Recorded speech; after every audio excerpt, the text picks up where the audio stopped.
imminent fear of serious physical harm or death to you or a third person. Now, I'm sure we've heard this numerous times, but what does it exactly mean, especially in a real-life altercation where you might have to use your firearm? Well, in this video right here, we're going to be covering the laws and legislation all consumed within this category. So hang with us, guys. The use of deadly force is authorized when a reasonable person believes that the only way to protect themselves is through the use of deadly force. How do you make that distinction? The old tried and true method is there must be an imminent fear of serious physical injury or death to you or a third party. That is the general tried and true method of explaining that. What does that mean? An imminent threat. The threat is imminent. It's right now. It's happening right now, at this moment. What's a serious physical injury? Dude's got a pipe, right? A busted glass, right? Stuff I'm going to need to go to the hospital for to get treatment or is going to keep me injured for a long amount of time. If I'm in fear of that kind of a thing, that's serious physical injury. The last part of that is death. So now I'm worried he's going to shoot me with that gun. I'm worried he's going to stab me with that knife. I'm worried that pipe's going to hit me in the head, right? Versus him just saying he's going to kick my butt or break my leg or whatever he's threatening to do to me. And then you move into the last part of that, the death part, right? And then past the death part's easy, right? We get that if you're in fear of dying. And then the last, very last part of all of that is of you or another person. So now he starts threatening her and pulls out his knife and I go, shoot. There was an imminent fear of serious physical or injury of death to her that I perceived. Thus, my use of deadly force becomes justified. I'm oversimplifying these things. Really suggest that you read through them because you really need to understand the verbiage and you're going to have to articulate in that verbiage why you did what you did. Now we get into homicide. Homicide by Arizona law is the death of a person. You cannot murder a dog. You cannot murder a cat. You cannot murder a chimpanzee. You can kill them, but it's not murder. It's not homicide. All right? It's an important distinction in that. So homicide, killing a person, right? You move into degrees of that, right? So you have manslaughter, negligent, intentional. That's a lower level of you weren't trying to murder a person, right? When you look into murder, into homicide, you have aspects of that too, where it's premeditated, right? Where it's the common term that you hear on TV is a crime of opportunity or a crime of passion, like stuff like that, right? So there's different levels to all of this, right? If he attacks me with his knife and I shoot him, was it premeditated? I had no plan of doing this up until a threat became imminent, right? There was no premeditation, it was a reaction on my part. However, there was a point in time where I decided to do it, right? And that's what lawyers will quibble over on that. With the ideas of manslaughter, what kind of things are going to go to manslaughter here with a firearm? All right, I take out my weapon right now and I go to clear it, and I accidentally crank a round off into her. That's manslaughter. I had no intention of doing it. I didn't murder her. I had no intention of doing that, but I did kill a human being. And that's not going to go unpunished, right? So that's manslaughter. And then there's levels of that based on how negligent I was and things of that nature. Why do I tell you that? You decide to clean your gun in your house. You forget a step like Lee Page did. Crank a round off, leaves your house, hits your neighbor in the arm, right? Well, that's assault. Right? You've hurt them. Kills them. It's manslaughter. Right? It doesn't hurt them. It punches holes through their $600 window. Well, it's criminal damage. Right? These are all crimes that you could be prosecuted for. Granted, they have to be proven. Right? And they have specific elements to them to meet the criteria. I'm just giving you instances and ideas. So now we move from homicide to assault. What's assault? I'm at the ATM and she comes up, pulls out her knife and says, give me all your money. And I draw my weapon and go, back up. Right? Assault? Yes, she committed it. Right? She threatened me. Right? So that's the issue. Right? I'm being assaulted, she's displaying a weapon. Right? I drew my weapon to protect myself. Right? I turn around, she's behind me, and all of you are waiting to use the ATM, and she's got the gun, and I go, ah, everybody get on the ground. 12 counts of assault. Right? One was okay. Everybody else was assault. That's how quickly it changes. That's why you got to keep your head about you. Right? How do the people feel? Did you feel threatened getting a gun pointed at you? Well, yeah, you probably did. That's how easy it is to get into assault. Right? Now, the dude goes, I don't like your face. I don't like your shirt. I don't like you. Well, get the hell away from me. Well, that would be assault. Why? Those were words. And words are never a justification for the use of force, deadly or otherwise. Now, can I threaten deadly force, meaning point my gun at you, even if I couldn't articulate shooting you? So now you tell me you're going to kick my butt and you start coming forward and I draw my gun and say back up.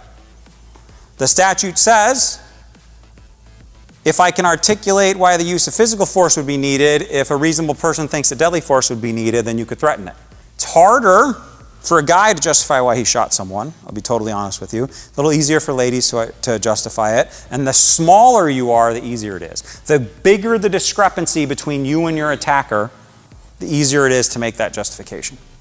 So now we move through different concepts of assault. Let's look at criminal trespass and burglary. Why do we talk about this? So, trespassing is a weird law in Arizona. And I say it's weird because of the way it has to be done. If I get in your yard and I won't leave your yard, it's your property, you own it, no argument, you paid the bank off, there's no argument about that, right? It's yours, right? And I won't leave your yard. And you call the police. Police show up, make contact with you. Hey, what's the deal? That dude's been sitting in my yard for an hour. First thing I'm going to ask you is, did you tell him to leave? No, I didn't. Okay, I can't arrest that guy. Because in Arizona, trespassing requires that you were informed you were trespassing and then refused to leave. So I have to walk over to the dude and go, hey, homeowner doesn't want you here. I'm officially trespassing you off the property. Beat feet. I'll give you 5 seconds to pick up your stuff, and I'm going to arrest you if you stay. Now I can arrest him if he stays. If the signs are posted conspicuously, this sounds stupid, but I have to prove he can read and that he saw them. Which is why most cops will just open with, you're trespassing. Because in 5 more seconds, I'm going to have the ability to do something about this. This is where that whole mask thing went. Everybody freaked out because, you're going to arrest me over not wearing your mask? No. You've put me in a stupid position because this business asked you to leave and you won't leave and they want you trespassed. You're not being arrested because of the mask. You're being arrested because you refused to leave when they trespassed you off their property. How does that apply with a gun? Sign says no guns. I go in with my gun. They said no guns. I brought my gun in. So you're not going to just get arrested. Right? Somebody notices the bulge and knows you have a gun. Right? And they call the police. The police are going to show up and go, hey, dude, talk to you for a sec. Yeah, I noticed you're carrying. Sign out front says no gun. Oh, I didn't realize there was a sign officer. I'll leave immediately. As a police officer, what am I going to say? Cool, thanks, man. We're done. It's over. No further action. All right, offenses against public order. This is where it gets interesting, right? You hear the common disorderly conduct. What's disorderly? Disorderly is disturbing the peace of 2 or more people. This guy refuses to leave. Screw you, I'm not going to leave. F you, F this, I'm not going to leave. I cannot walk up to him and arrest him. Ma'am, is this gentleman disturbing your peace? Ma'am, is this gentleman disturbing your peace? That's 2 or more people with their peace disturbed. All right, dude. Dumb as it sounds, right? And a lot of times officers will just walk in and go, is this guy disturbing anybody's peace? And as soon as he gets like 3 head nods, right, we just handle this, right? But you can't just take somebody out because Arizona is, we call it a free will state, right? You have rights, you have the ability to do things. You can be an ass in public if you want to. There's just a limit to it. Now I have my weapon, and I'm making a scene, and now I'm getting a disorderly conduct charge with a weapon. And it goes from being not as bad to a much more serious crime really quick because there was a weapon involved. If you do choose to commit a crime while you're carrying a weapon, in most cases that crime will be considered more serious because you were armed at the time of commission, regardless of whether or not you did anything with that gun. All right, weapons and explosives. Explosives bad, you generally can't have them in the state of Arizona without a special permit. If you don't know anything about that permit, suffice it to say that you probably don't have it and shouldn't own explosives. All right, this includes you making them in your home, right? Also frowned upon, right? I didn't say whether or not you know how or you own a book on it, just you doing it is considered a crime. I cover that because if you get into reloading, a whole bunch of gunpowder, right? You like to store your gunpowder in a large pipe, starts to look bad real quick. A prohibited possessor is someone who can't own a firearm by law and now has one. So a firearm is very specifically worded about what it is in Arizona law. And this is why people will get upset because prohibited possessor felon dude has a musket. A musket is not considered a firearm. He doesn't have a gun as far as the law is concerned. Why? Because I can go online and order a musket in the mail and it'll deliver it to my door. It's not a firearm. It's not controlled by the ATF. It doesn't have to have a serial number because it's a musket.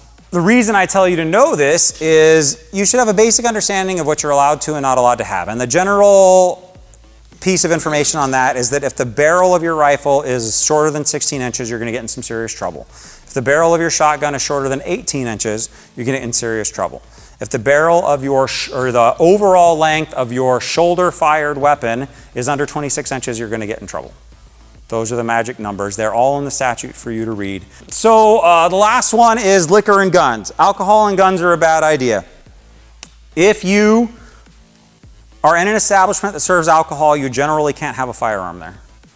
All right? That establishment should have a sign posted in very specific lettering that says no weapons allowed on the premises per ARS 4-244, I forget what it is off the top of my head. It means you can't have a gun in there because it serves alcohol, right?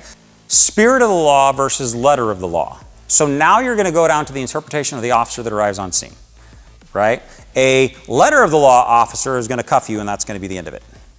A spirit of the law officer is going to say that law was intended to prevent people from consuming alcohol in this establishment while carrying a weapon. He is not consuming alcohol while carrying a weapon. I don't believe that applies here. Sir, could you do me a favor? I'll wait while the waitress brings you a to-go box. Could you guys head out so we could just be done here, right?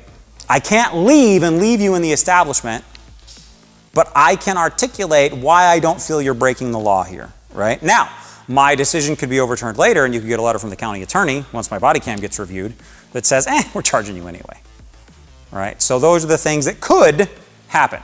You could avoid all of that by concealing your weapon very well. I'm not telling you to break the law. I'm just telling you to conceal your weapon. And the reason I like to transition to this on concealing the weapon is if you're going to carry a weapon, I totally believe it should be covered.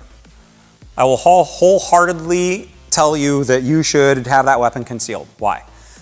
Because it's hard to take your weapon if I don't know it's there. It's really hard to want to take my gun if you don't know I got it. The other bright side is you accost me and you want my wallet. Yeah, dude, no problem. You want my wallet? Here's my wallet. I pull the wallet out and I toss it to you. While this is airborne, the weapon you didn't know was there comes into play. Right? Or I toss the wallet on the ground at your feet and get your attention down there, and then I can bring my weapon into play and create some distance. Right? I can have a plan for what's going on with that. But I get to have that plan because you know the weapon's there. People always ask me in CCW classes, well, when can I shoot someone? And the simple answer is it depends. What's it depend on? Whether you can articulate what was happening in that situation or not, and if that articulation is going to hold up later on, right? And so with this, the dude reaches down to get the wallet, picks up the wallet, and continues to walk forward. Yeah, that looks bad. I could probably shoot him. I could articulate that, right? He picks up the wallet, and he's like, peace out. And he walks away, and there's no risk to me right now, right?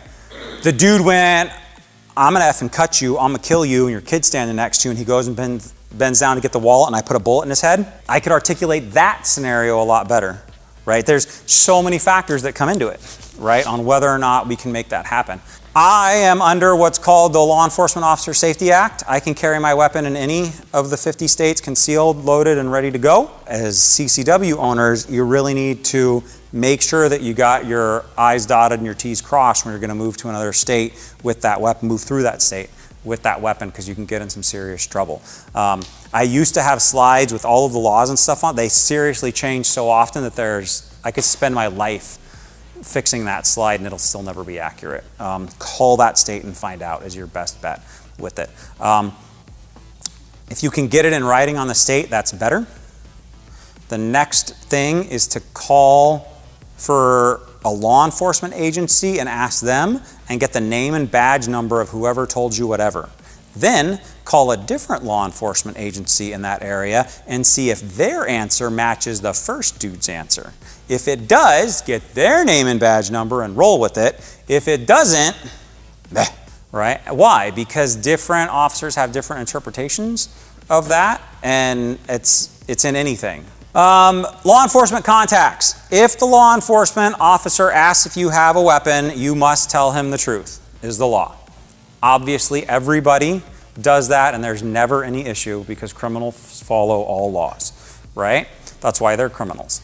You got to answer truthfully. Generally lead with that is what I tell folks. Hey, I got my concealed carry weapon on me. It's located here, and I usually have my hands on the wheel for it. It's located here. What do you want me to do?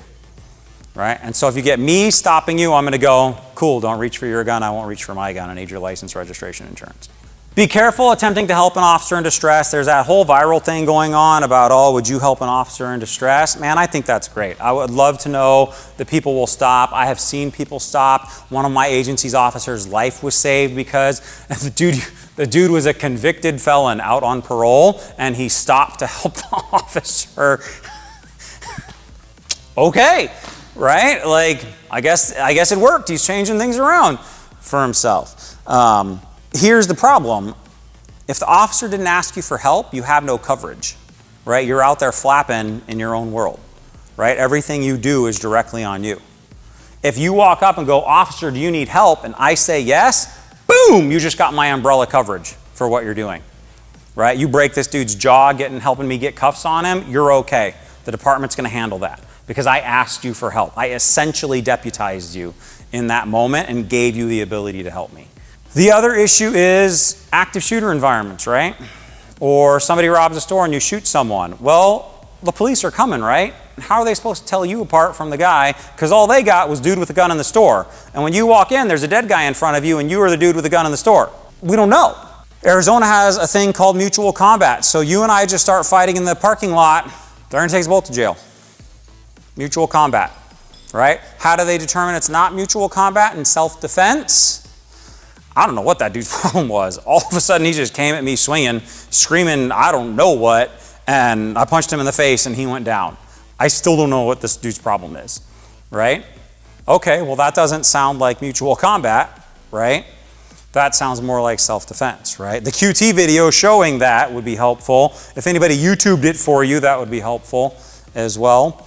But you got to be able to articulate it because it's difficult for a law enforcement officer coming on scene to figure out who the victim is and who the perpetrator is and how I need to separate that. Because the first thing that's going to happen is I'm going to protect everybody, right? Victim and perpetrator alike, because I don't have a choice. I don't know who's who, right? I have to protect everybody on the scene and then get it figured out. The military has a saying about saluting, when in doubt, whip it out. With CCW, it's different. When in doubt, do not whip it out, right? You get stopped by the police, you hang the gun out the window so they know you're a CCW carrier. No, that's not the best way to tell them, right? There's a way better way than that, right? And in fact, I would say that's probably decently on the bad side of ideas that you could have for that contact.